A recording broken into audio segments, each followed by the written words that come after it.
Good morning po. Tayo po'y mag-aral ng salita ng Diyos. The book of James chapter 2 verse 22.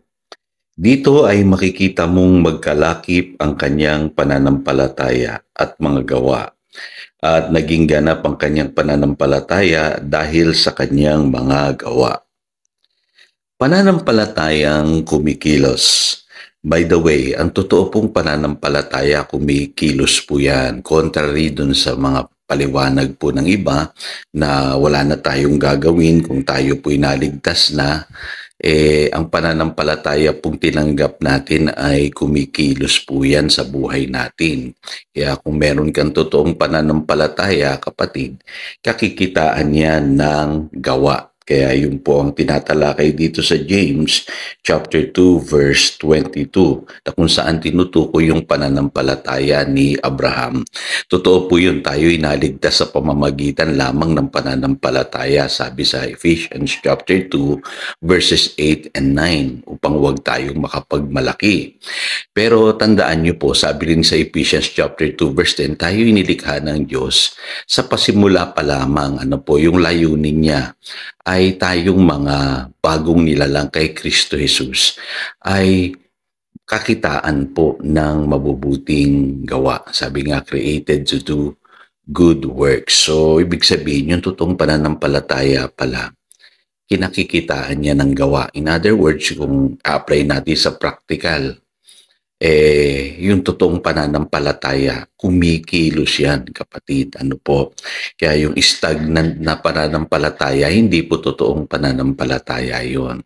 Ngayon, bakit ko po nasabi yan? Kasi may katangian po ang pananampalataya. Kumikilos po yan. Ano po?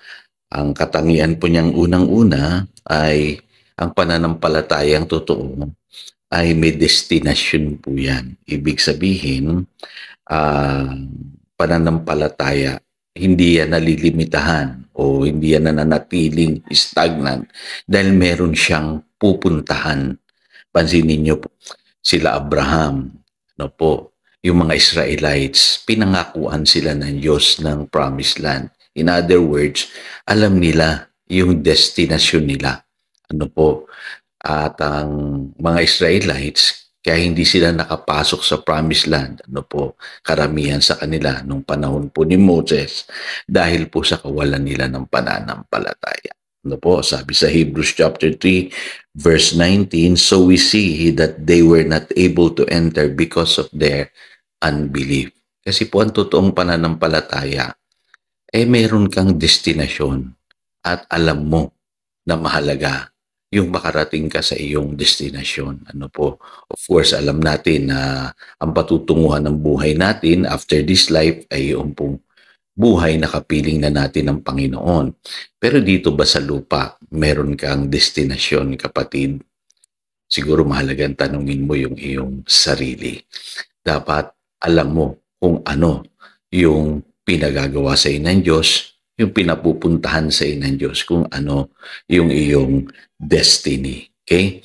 Pangalawa, mapapansin niyo po, ang totoong pananampalataya, nagtatagumpay po yan sa mga difficulties or mga pagsubok sa buhay. Kasi sabi sa James chapter 1 verse 3, the testing of your faith develops perseverance. Kung totoo yung pananampalataya mo, kapatid, lumalaban yan.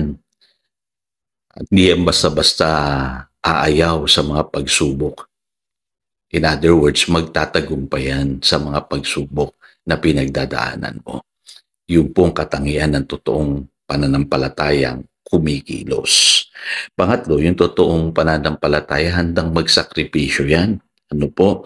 Katulad ni Abraham, ano po? Inalay niya yung kanyang anak, sabi sa James chapter 2 verse 21, bilang palatandaan na totoo siyang nananalig sa pangako ng Diyos. Ang ating Panginoong Hesus po mismo, tandaan niyo po sa Hebrews chapter 12 verse 2, kaya niya napagtagumpayan yung krus, ano po, dahil siya yung author and perfecter of our faith. In other words, halimbawa siya na dapat nating tularan na sa buhay na ito, hindi natin makakamit ng madali ang lahat ng bagay. Kailangan, katulad ng Panginoong Hesus, pagtagumpayan natin yung mga pinagdadaanan natin ngayong mga pagsubok. Ano po? Panghuli, ito po, kaya ako'y naniniwala na ang pananampalataya, kumikilos po yan naghahangad yan ng pagbabago. Kaya nga tayo nananalangin di po ba? At ang paalala sa atin ng Panginoong Hesus kung tayo'y mananalangin sa Mark 11 verse 24, what things soever you desire, may desire ka dapat, no? Malalim na desire.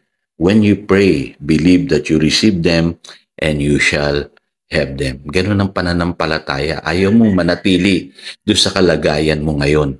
Gusto mo makakita ng pagbabago sa iyong buhay. Ano po? Kaya kikilos at kikilos ang totoong pananampalataya. Kaya yung wala nang hinahangad na pagbabago, stagnant faith po ang tawag doon. Ano po?